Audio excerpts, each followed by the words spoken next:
अस्सलामुअलैकुम। Straight talk में खुश आमदीद। आपके साथ मैं हूँ आयशा बख्श।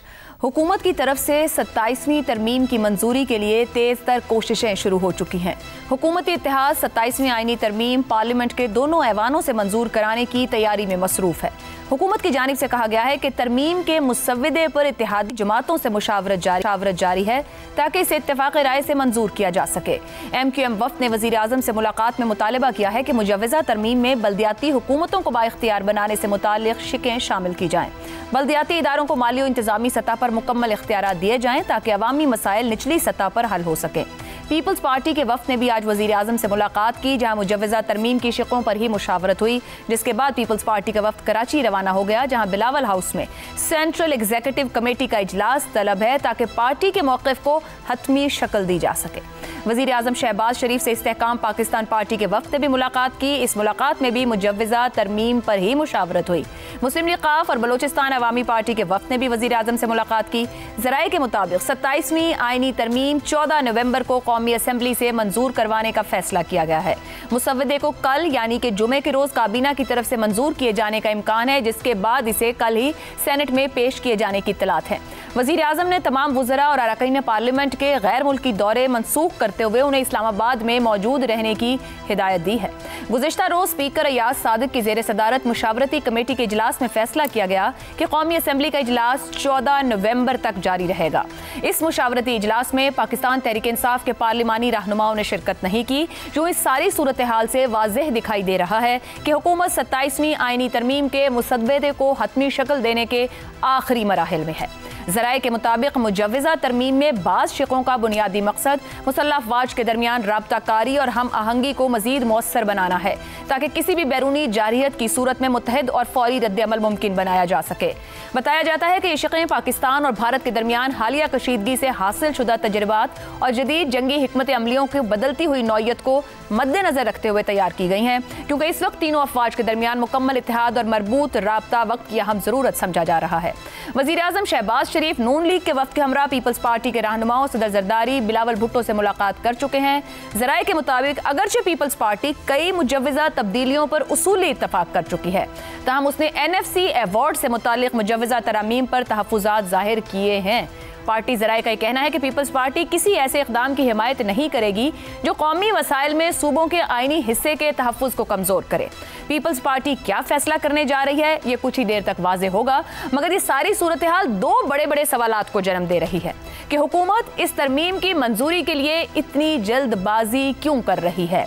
आइन अवाम से किया गया इमरानी मुआहिदा यानी सोशल कॉन्ट्रैक्ट है। मुल्क की अहम तरमीम भी हो चुकी हैं, मगर क्या ऐसी जल्दबाजी पहले देखी गई है? और दूसरा, हुकूमत अब तक इस मुजव्वज़ा आइनी तरमीम के मुसव्वदे को पब्लिक क्यों नहीं कर रही, यानी कि वो स्टेक होल्डर्स हैं जो, उनसे क्यों छुपाया जा रहा है? इसी पर गुफ्तगू करेंगे। प्रोग्राम के इस हिस्से में हमारे साथ हैं इफ्तिखार अहमद, शहजाद चौधरी, रज़ा रूमी और ज़ैगम खान साहब। प्रोग्राम का सवाल आप सभी के लिए। 27वीं तरमीम आइन अवाम से किया गया इमरानी मुआहिदा, काबीना और पार्लियामेंट से जल्द मंजूरी की इत्तलात, पूरे मुल्क में मुख्तलिफ तावीलें, हुकूमत मुसव्वदे को पब्लिक क्यों नहीं कर रही? ज़ैगम साहिब, स्टेक होल्डर्स में सियासी जमातें हैं, इत्तेहादी जमातों की बात करें, उनको नहीं पता है मुसव्वदे में क्या है, जो वो आकर मीडिया पे बता रही हैं। मौलाना साहिब से बात करें तो उनको भी इल्म नहीं है कि क्या है, मगर वो बयान ज़रूर दे रहे हैं 27वीं तरमीम के मामले पर।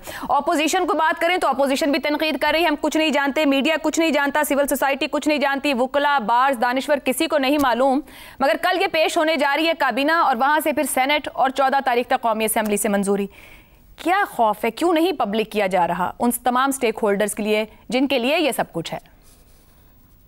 देखिए, आपने लफ्ज इस्तेमाल किया इमरानी मुआहदे का। इमरानी मुआहदा होता है तो रियासत और रियासत के अवाम के दरमियान में होता है, यानी जो आइन होता है जिसको कहते हैं कि हम ये इमरानी मुआहदा है, तो ये मुआहदा स्टेक होल्डर्स के बीच में नहीं होता। इसमें दो स्टेक होल्डर्स होते हैं, एक स्टेक होल्डर रियासत होती है और दूसरा स्टेक होल्डर अवाम होता है। तो सर ये पार्ट है ना, जितने लोगों के नाम लिए हैं वो सब पार्ट है ना, अवाम का हिस्सा है सभी, डिफरेंट तरह के। ये उनके दरमियान में। जी बिल्कुल, आप बिल्कुल ठीक कह रही हैं, लेकिन बराह रास्त अवाम को भी शामिल करना जरूरी है। बिल्कुल, ज्यादा से ज्यादा इत्तफाक राय हासिल करना जरूरी है। लेकिन पाकिस्तान तो एक ऐसा मुल्क है जहाँ पे अलीट आपस में कंसेंसस नहीं कायम कर सके। रियासत और अवाम का मुआहदा तो एक दूर की बात है, पहली बात तो ये है ना कि लीड के दरमियान में रूल्स ऑफ द गेम पे कंसेंसस हो, सब बातों पे कंसेंसस हो, इत्तेफाक राय हो, किस मुल्क को चलाना कैसे है। यहाँ तो वो भी नहीं कर सके और यहाँ पे एक तब्दीली करने जा रहे हैं, तो इसको ओपन करना चाहिए था, इसको पब्लिक करना चाहिए था, और जिन स्टेक होल्डर्स का आपने नाम लिया उनके पास लेके जाना चाहिए था। लेकिन मेरा ख्याल है जो रिवायत हमारे यहाँ असेंबली में बन चुकी है कि बुलडोज की जाती हैं चीज़ें, एकदम से पास करा ली जाती हैं। देखिए हर साल जो अहम तरीन एक जो कानून साजी होती है वो तो बजट होता है ना, और बजट किस तरीके से पास किया जाता है, ठप्पा लगाया जाता है। इसी तरह अक्सर कानून साजी पाकिस्तान में जो है वो एक ठप्पाबाजी बन चुकी है। और जो पार्टीज की भी आप बात कर रही हैं, क्या वाकई सियासी जमातें उसमें शामिल होती हैं?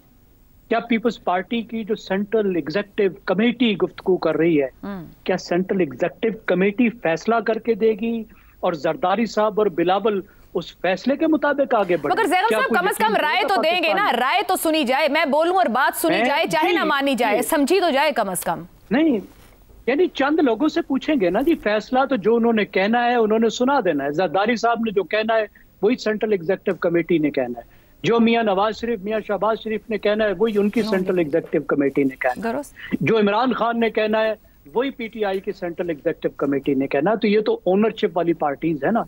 लेकिन अभी जो सूरत हाल हमें नजर आ रही है कि कोई ना कोई ड्राफ्ट बज़ाहिर मौजूद है, बज़ाहिर क्या वो तो वाजे हो गया मौजूद है, जिस पे गुफ्तगू की जा रही है। और मैं समझता हूँ अक्सर जमातों से राय जो है वो ली भी जा चुकी है, और इस वक्त जो तैयारी है वो शायद आखिरी मराइल में है। क्योंकि जो हमें टाइमिंग बताई जा रही है उससे तो ये नहीं जाहिर होता कि कोई एकदम से अभी ये ला रहे हैं और आगे 2 महीने गुफ्तगू होगी।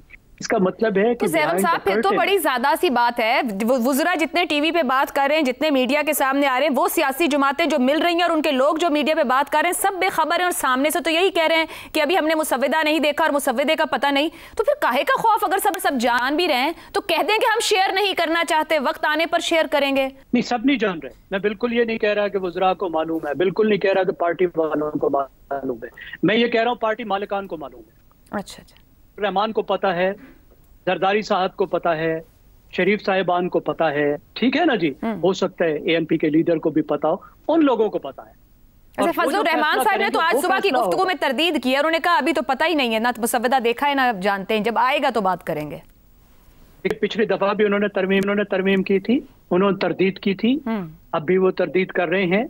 वो जाहिर है हार्ड बारगेन करेंगे, क्योंकि उनके पास इस वक्त को वजारत नहीं है। जो वो कुछ लेना चाह रहे थे वो उनको नहीं मिला, ना उनको NWFT की गवर्नरी मिली, ना उनको बलूचिस्तान की हुकूमत में हिस्सा मिला। तो जाहिर है उनके पास तो एक बारगेन का वक्त है। पिछली दफा भी उन्होंने बारगेन की थी और उनका जो रोल था, जो फखर से उन्होंने बयान किया, वो था दांत निकालने वाला, डेंटिस्ट का रोल। तो इस दफा भी उनका डेंटिस्ट का रोल होगा। जो ड्राफ्ट आएगा उसमें वो तब्दीलियां सजेस्ट करेंगे, बहुत सी चीजों पे अड़ जाएंगे, बहुत सी चीजें निकलवाएंगे, कुछ चीजें शामिल भी करवाएंगे जिस तरह लास्ट टाइम किया था। उनका वो रोल होने जा रहा है। ठीक हो गया ज़ैनब साहब। शहजाद साहब, अहम तरीन रियासती दस्तावेज में तरमीम के लिए इस कदर या गैर मामूली जल्दबाजी क्यों? और अगर इतनी जल्दबाजी हो जो ऊपर गुफ्तगू हो रही है कि पब्लिक किए बगैर या जाने बगैर हो जाता है, तो क्या नए आईनी बहरान जन्म नहीं लेंगे मुस्तकबिल में? देखिए, मेरा ख्याल है कि जल्दबाजी इसलिए है कि जितनी बहस होगी उतना इख्तलाफ ज्यादा बढ़ेगा। ये तो वाज़े तौर पे समझ आती है बात। लेकिन अगर किसी चीज़ में इख्तलाफ की गुंजाइश है और उस इख्तलाफ से हुकूमत खौफजदा हो जाती है, तो फिर तो उसको शुरू ही नहीं करना चाहिए और उसके ऊपर जितना मशवरा किया जा सकता है ताकि इख्तलाफ की गुंजाइश कम से कम तर रह जाए। यानी कुछ तो इख्तलाफ ऐसा होगा जो कि आपके पॉलिटिकल पार्टीज करेंगी, जो कि आपके मुखालिफ हैं, वो मुखालफत बराए मुखालफत करेंगे। और बहुत से लोग ऐसे हैं जो किस तरह की न्यूट्रल जगह पे बैठे हैं, लेकिन वो अपने क्योंकि वो इन्वेस्टेड हैं अदालती निज़ाम में, रियासत के निज़ाम में, बाकी चीज़ों में, तो वो अपना मशवरा देंगे। थिंक टैंक्स हैं, बाकी लोग हैं, तो उनका अगर उनके यहाँ से इख्तलाफ पैदा होता है तो फिर हुकूमत के लिए मुश्किल हो जाएगा कि इसको उतनी जल्दी इस तरीके से पास करवाया जैसा वो चाहते हैं। लेकिन बात वहाँ से शुरू करनी चाहिए जहाँ ज़ैनब साहब ने की थी, रियासत और अवाम का इमरानी मुआहदा। रियासत में अगर तब्दीलियाँ की जाती हैं, रियासती निज़ाम में तब्दीलियाँ की जाती हैं, तो अवाम की सलाह मशवरा लेना ज़रूरी है और उनकी कंकरेंस लेना ज़रूरी है। एक तो अवाम का डायरेक्ट रिलेशनशिप है। अच्छा, पहली बात। दूसरी बात, अवाम के मोर फॉर्मल तरीके भी हैं अपना मशवरा देने के। उसमें पॉलिटिकल पार्टीज भी हैं, उसके अंदर पार्लियामेंट भी है। लेकिन साथ ही साथ अवाम का अपना, जैसे थिंक टैंक्स का मैंने जिक्र किया, वो लोग जो कि आज़ाद शहरी हैं, जो किसी सियासी जमात से तल्लक नहीं, उनसे बात की जा सकती है, उनका मशवरा लिया जा सकता है, उनकी सोच सामने आ सकती है। टीवी पे डिबेट हो, बाकी मीडिया में डिबेट हो, लोग इसके बारे में लिखें, इन चीज़ों के बारे में, क्योंकि इसका निज़ाम अगर आई डोंट नो, अभी तक तो हमारे सामने नहीं है, लेकिन जो बातें की जा रही हैं उसके अंदर रियासती ढांचे के अंदर जो बैलेंस ऑफ पावर है उसकी तब्दीली की भी कोई एक कोशिश है। यानी अगर आप ये सोचिए कि एग्जेक्टिव और अदालती पावर्स और साथ उसके मुकन्ना जो कि बिल्कुल खामोश रहती है जब ये चीजें हो रही होती हैं और रबर स्टैम्प कर देती है, तो लगता है कि तीनों मिलके एक सिंगल पार्टी रूल बन रहा है यहाँ पे। तो आप ये कह रहे हैं किसी नए इख्तियाराती तवाजुन की बात आप कर रहे हैं, कुछ इस तरह की भी इख्तियाराती तवाजुन, balance of power, balance of जो आपका जो ट्राइकोटमी ऑफ पावर है आपके मुल्क की, जो बुनियाद है रियासती और निज़ाम की और ढांचे की और जमहूरी निज़ाम की, मेरा ख्याल है उसके ऊपर तो बिल्कुल अगर कोई किसी किस्म की कदगन आ रही है तो उसको बहस में लाना बेइंतहा जरूरी है। दूसरी बात, शहजाद साहब की आवाज़ गालिबन नहीं आ रही हमें। इफ्तिखार साहब, मैं आपकी जानिब आऊँ, हम बात कर रहे हैं कि इतनी जल्दबाजी और उजलत में जो कुछ किया जा रहा है, ये क्यों किया जा रहा है और क्या वाकई कौमी मफाद में है या मखसूस तबकात के मफाद में? पार्लियामेंट में चीज़ जो पेश की जाएगी तो साफ ज़ाहिर है कि आवाम के मुंतखब नुमाइंदे ही वहाँ बैठे हुए हैं। जब सेनेट में पेश की जाएगी तो सेनेट में भी वही लोग बैठे हैं जो आवाम के मुंतखब किए गए नुमाइंदों के वोटों की बिना पर जाके वहाँ बैठे हैं। तो ये जो डिबेट है कि रियासत का क्या रोल है और आवाम का क्या रोल है, तो पार्लियामेंट के ज़रिए आवाम की बात जाएगी ना। यहाँ तो फिर रेफरेंडम करवा लें। और तो खास साहब, क्या माजी में भी ऐसी मिसालें हैं कि कोई ऐसे आईनी तरमीम बिल्कुल आखिरी लम्हे में काबीना से भी मंजूर होने के बाद अवाम, मतलब अगर इतनी बड़ी कोई तरमीम है, ये जैसी भी तरमीम है, हकीकतन पार्लियामेंटेरियंस का ही इख्तियार है। मेरी बात सुन लें कि कितनी दिन हो गए हैं इस पर डिबेट होते हुए पाकिस्तान में, हफ्ता तो गुजर गया। एक हफ्ता ज़रब 100 टेलीविज़न स्टेशन, 50 अखबारात और सैकड़ों दानिश्वर अपनी अपने ख्यालात का इजहार तो कर चुके हैं।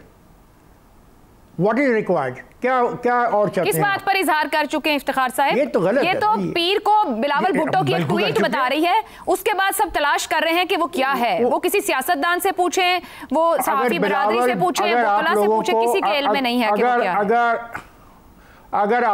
अगर आपको बिलावल भुट्टो की ट्वीट के बाद भी समझ नहीं आ रही है, हाँ, मुझे तो नहीं आ रही है सर, मैं तो लेमैन हूं, समझने की कोशिश कर रही हूँ कि क्या है इसके अंदर के जो हर बंदा कहता है, इवन बुजुर्ग कहते हैं कि अभी नहीं देखा, अभी समझ रहे हैं। आप मुझे बोलने देंगे या आप बात करना चाह रही हैं? आप बोलें। नहीं, देखे ना, सवाल आप मुझसे कर रही हैं और आप अपनी राय का इजहार कर चुकी हैं काफी दफा। मेरी भी बात सुनने के मैं क्या कह रहा हूँ, मैं ये कह रहा हूँ कि पार्लियामेंट जो है वो आवाम की नुमाइंदा होती है और पार्लियामेंट में मौजूद सियासी पार्टियां आपस में गुफ्तगू कर रही हैं। कुछ चीज़ों पे बात बन जाएगी, कुछ चीज़ों में तब्दीली आ जाएगी। या फिर दूसरा तरीका ये है जो दुनिया में राइज है कि हर बात पे रेफरेंडम करवा लिया जाए। यहाँ पे मौका नहीं है हमारे पास कि हम रेफरेंडम में जाएं। सेनेट में बात पता लग रही है, MNS बोल रहे हैं, मिनिस्टर बोल रहे हैं, ये अपोजिशन वाले जो मुखालफत कर रहे हैं, किस चीज़ की मुखालफत कर रहे हैं जब उनको कुछ पता ही नहीं है। Exactly, this is the point. उनको भी नहीं पता तो वो क्यों मुखालफत कर रहे हैं, कुछ जानते नहीं है। ये वही बात है कि आप इंफॉर्मेशन को छुपाएं तो वो मिस इंफॉर्मेशन बन जाती है। ये नहीं, कोई मिस इंफॉर्मेशन नहीं है, सबके पास इंफॉर्मेशन है। गुड, सबके पास इंफॉर्मेशन है। ज्यादा मिल गई है ये जी नहीं, इस्लामाबाद नहीं क्या, सबके पास में इंफॉर्मेशन है। अगर इंफॉर्मेशन नहीं है तो किस चीज़ को अपोज कर रहे हैं वो?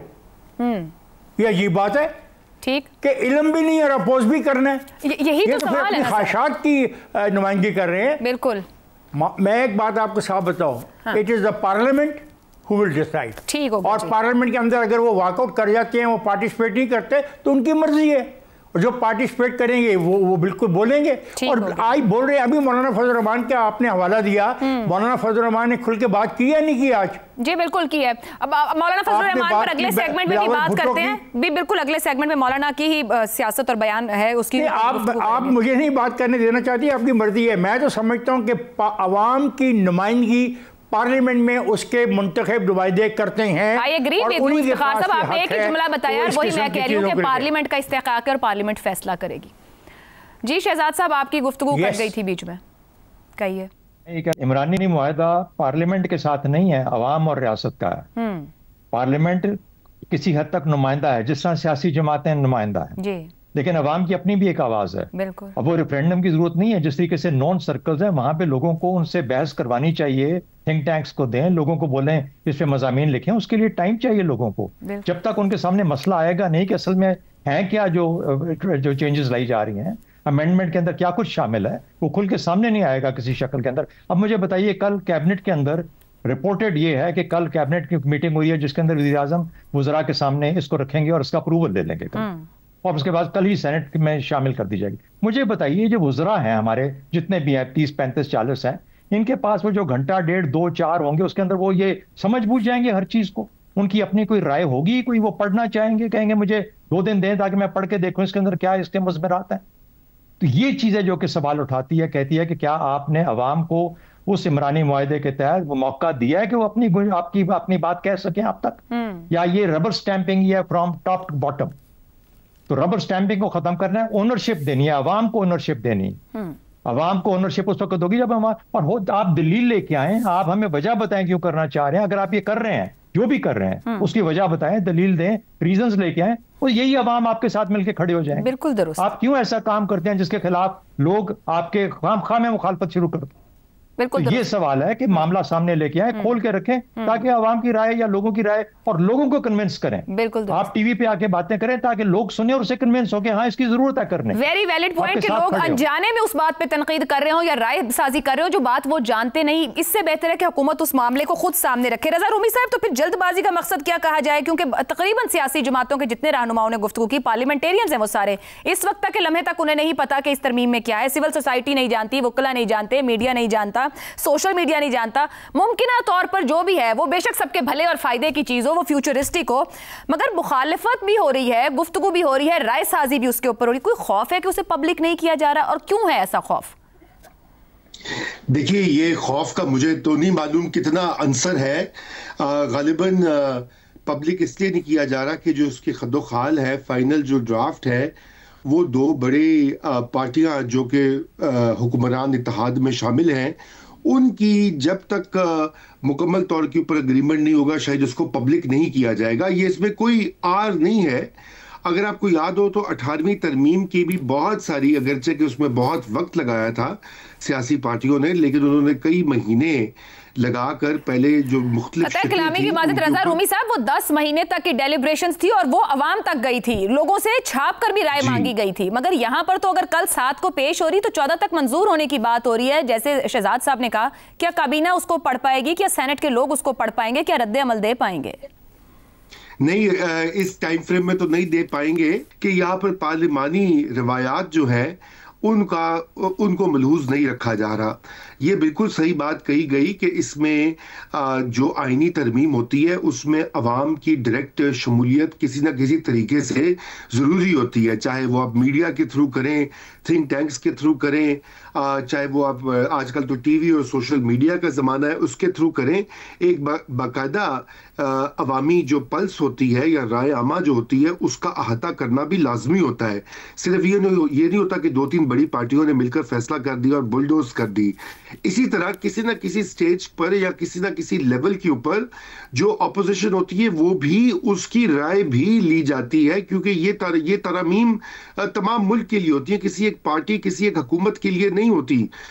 उसको उस तरीके से देखना ही नहीं चाहिए। पिछली बार भी आपको याद है 26th अमेंडमेंट के ऊपर वो और बात है कि बाद में पाकिस्तान तहरीक इंसाफ जो है वो उन्होंने इनकार कर दिया था कि जी हमारा कोई ऐसी बात नहीं हुई, हालांकि वो मौलाना फजल रहमान के साथ बराह रास्त मुज़ाकरात में शामिल भी थे। मगर अभी तो पार्लियामेंट में अपने ऑपोजिशन लीडर मांग रहे हैं ना। अब देखें, इतना हम मामला इस पर वो खड़े होकर भी कह रहे हैं हमारा ऑपोजिशन लीडर दे दें आप हमें।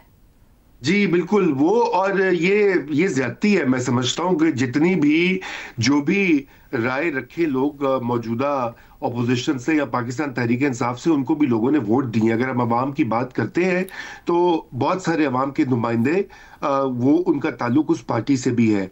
ये असल में प्रॉब्लम ये हो रहा है आयशा कि हमारी जो गुफ्तगू है और हमारी जो तवक्कुआत है वो बहुत ही थियोरेटिकल लग रही हैं कि वो उस तरह से बाय द बुक एक पार्लिमानी जमहूरी निज़ाम में जो होता है या एक जमहूरी माशरे में जो होता है, जबकि हकीकतें या डिफेक्टो जो हकायक है और ऑन द ग्राउंड सिचुएशन बिल्कुल मुख्तलिफ है।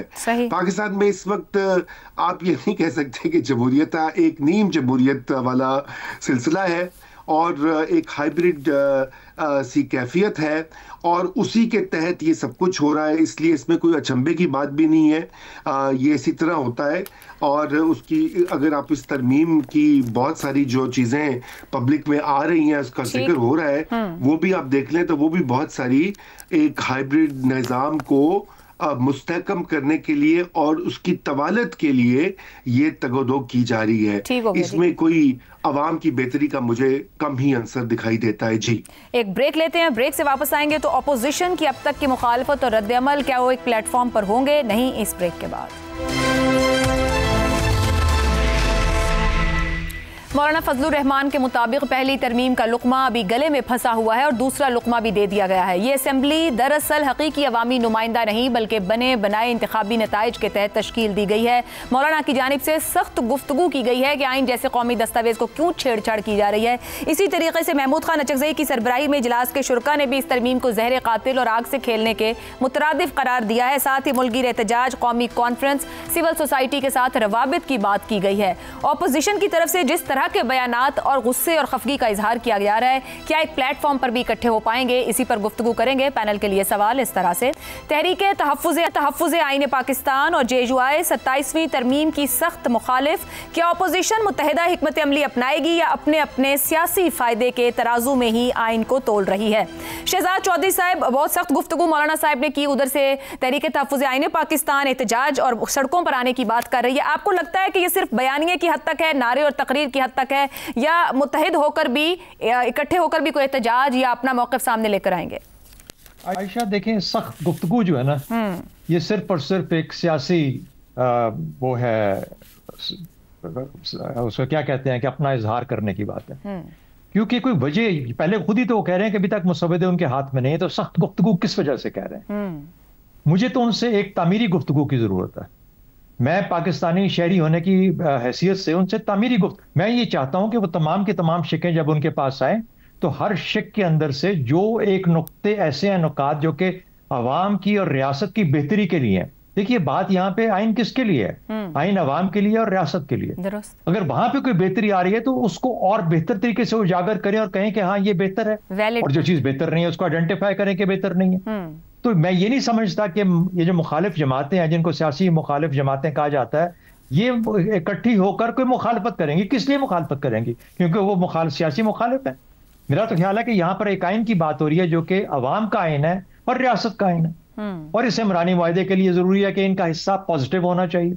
सही। तो मैं तो ये चाहता हूं कि जो हुकूमती नुमाइंदे हैं इनमें से भी एक एक को बात करनी चाहिए, क्योंकि देखिए वो तीन चीजें हैं जिसके ऊपर के लीडर की बात के ऊपर आपने वोट देना है। वो तो आइडेंटिफाइड है आपके आइन के अंदर के इसके आप अपनी पार्टी की लीडरशिप के अलावा उनकी मर्जी के बगैर वोट नहीं दे सकते। लेकिन इन तमाम चीजों में जहां पर अवाम का और रियासत का मामला है, आपको खुल के बात करनी चाहिए क्या क्या बेहतर तरीके, और हमें भी पता लगे कि हमारे जो लीडरशिप है वो क्या सोचती है और वो क्या नुकात देती है जिससे हम बेहतरी के तौर पर आगे ले जा सकते। दुरुस्त। इफ्तिखार साहब, मौलाना कह रहे हैं आइन तमाशा नहीं है, असेंबली अवामी नुमाइंदा नहीं है, इसे आइन से छेड़छाड़ का हक नहीं। मौलाना भरपूर मुजाहिमती मौक़िफ़ रख रहे हैं, क्या अब भी मुसालियत का रास्ता अपनाएंगे? देखिए, पहली बात जो शहजाद साहब ने कही है वो 100% दुरुस्त है। मैं भी कह चुका हूँ कि किस मसवदे की अपोजिशन हो रही है। एक तरफ कह रहे हैं इनको पता ही नहीं है कि कानून साजी में तरमीम क्या आ रही है, आइन में क्या तरमीम आ रही है, और दूसरी तरफ बयानबाजी हो रही है। मेरी समझ से तो बाहर है। बिल्कुल शहजाद साहब सही कहते हैं। मसलन अगर एक आर्टिकल में वो तब्दीली करना चाहते हैं और मसौदा सामने आ जाता है तो उसमें जो ये खामी समझते हैं उस पर बात करें। एक तरफ ये कह रहे हैं हमें पता ही नहीं क्या लिखा जा रहा है, क्या तैयार हो रहा है, और दूसरी तरफ कहा जा रहा है हम सड़कों पे आ जाएंगे। मैं नहीं समझ पा रहा कि किस किस्म की अपोजिशन है। ठीक, अपोजिशन होती है ऑन प्रिंसिपल। अगर एक लफ्ज़ इनको पसंद नहीं है किसी कानून का, विल के बजाय शेल लगाना चाहते हैं, तो बताएं कि हम विल की बजाय शेल लगाना चाहते हैं या शेल की बजाय विल लगाना चाहते हैं, बस ठीक। वो बात करनी नहीं और कहना हम मानते ही नहीं है। दुरुस्त हो गया। I don't know. ओके जी, एक ब्रेक लेते हैं। ब्रेक से बाद रजा साहब और ज़ैगम साहब की राय आपके सामने रखें। रजा रूमी साहब, मौलाना साहब ने बहुत सख्त गुफ्तगू की, मगर उसमें यह कहा कि जब मुझ पर इन्हिसार था तो मैंने 1 महीना 1 हफ्ता मुज़ाकरात चलाए। अब पीपल्स पार्टी पर इन्हिसार है, तो क्या कहते हैं आईनी उसूलों के दिफा के लिए कोई एहतजाज और कोई इकट्ठ होगा या फिर पीपल्स पार्टी में आसरा ढूंढ रहे हैं? देखिए, आज यही इत्तलात आ रही हैं कि 3 ऑप्शंस जो है वो मौलाना और पाकिस्तान तहरीक-ए-इंसाफ के दरमियान जो गुफ्तगू हुई है उसमें एक तो एहतजाज का है, जिससे कि एक ग्रैंड अलायंस भी बन जाएगा, जो कि पीटीआई की ख्वाहिश रही है काफी देर से। दूसरा यह है कि पाकिस्तान पीपल्स पार्टी से बात की जाए और इन तरामीम को बदला जाए या डाइल्यूट किया जाए। और तीसरी ऑप्शन जो है वो यही है कि हुकूमत से बराह रास्त मुज़ाकरात किए जाए। गालिबन यही होगा पिछली बार की तरह कि PMLN जो है वो राब्ता करेगी। बिलावल साहब तो ऑलरेडी मिल चुके हैं मौलाना से और PMLN उनको मिलेगी, उनसे गुफ्तगू होगी। देखिए, मौलाना का पिछली बार तो रोल बहुत अहम था क्योंकि उनके बगैर नंबर पूरे नहीं होते थे, लेकिन अब के ऐसी कोई वो हुज्जत या रिस्ट्रिक्शन भी नहीं है और उनकी सपोर्ट के बगैर भी ये तरमीम जो है सेल थ्रू कर जाएगी। लेकिन जैसा हम पहले जिक्र कर रहे थे, ये क्या ही बेहतर हो कि अगर एक कंसेंसस और इत्तेफाक राय के साथ और एक पब्लिक डिबेट के साथ इस तरह के मामलात को आगे बढ़ाया जाए, ना कि इसको बुलडोज करके दोबारा से वो आइन में तब्दीलियां कर दी जाए जो फिर कल को उनसे और मुसीबत बने। अब आप देख लें कि 26वीं तरमीम का जो एक्सपीरियंस है वो इतना अच्छा नहीं है कि उसमें कई सुकुम और मसाइल उभर कर आ रहे हैं, इसलिए तो 27th अमेंडमेंट करना पड़ रही है, खुसूसन अदालती मामलात के हवाले से। जी आयशा है जी, ठीक है रजा साहब। ज़ैगम साहब, क्या ऑपोजिशन इकट्ठे हो पाएगी? ये जिस तरह के सख्त बयानात दिए जा रहे हैं, हार्ड टॉक ही है और अपने अपने सियासी फायदे के तराजू में ही आइन को तोलेंगे? देखिए, बैटल लाइन्स जो हैं वो ड्रॉन हैं, मैदान जंग बड़ा वाज़े है। एक तरफ तहरीक तहफ़्फ़ुज़ आइन है, आप उसको PTI कह लें क्योंकि मेनली तो वो PTI है जी। ये तो बिल्कुल मुखालिफ रहेंगी और जो भी मुखालफत का तरीका इस्तेमाल कर सकती हैं वो करेंगी। अब दूसरी तरफ हुकूमती जमातें हैं जिसमें पीपल्स पार्टी और मुस्लिम लीग नवाज़ ने आपस के मामलात तय करने हैं। अब दरमियान में रह जाते हैं मौलाना बहुत ही अहम है। एक तो सेनेट में नंबर्स भी चाहिए, नंबर्स बिल्कुल हुकूमत के पास आसानी से दस्तयाब नहीं है, उसके लिए भी मौलाना की ज़रूरत है। लेकिन उससे ज़्यादा एक बड़ी अहमियत है मौलाना को धकेल देना उस तरफ, मौलाना को इग्नोर करके टोटली उसको उस जो बाकायदा एक अपोजिशन है तहरीक तहफ़्फ़ुज़ आइन की तरफ धकेल देना। वो ना हुकूमत चाहेगी कि ऐसा हो और ना ही मौलाना चाहेंगे कि वो PTI को अपना कंधा दें, ये उनके सियासी मफाद में नहीं है। सही। तो मुकम्मल कोशिश होगी हुकूमत की, हुकूमती इत्तेहादियों की, पीपल्स पार्टी की, मुस्लिम लीग नवाज़ की कि मौलाना को जो कंसेशंस देनी पड़ती हैं वो दी जाएं और मौलाना को साथ मिलाया जाए। मौलाना भी ये कह सकें कि उन्होंने कुछ कामयाबी हासिल की है, दांत निकाले हैं वगैरह वगैरह। तो ये वो बैटल लाइन है इस वक्त। दुरुस्त हो गया जी। मौलाना को कंसेशंस देकर कोशिश ऑन बोर्ड कर लिया जाए, ना कि दूसरी तरफ धकेला जाए। आज के लिए प्रोग्राम से इतना ही, इजाजत दीजिए, अल्लाह हाफ़िज़।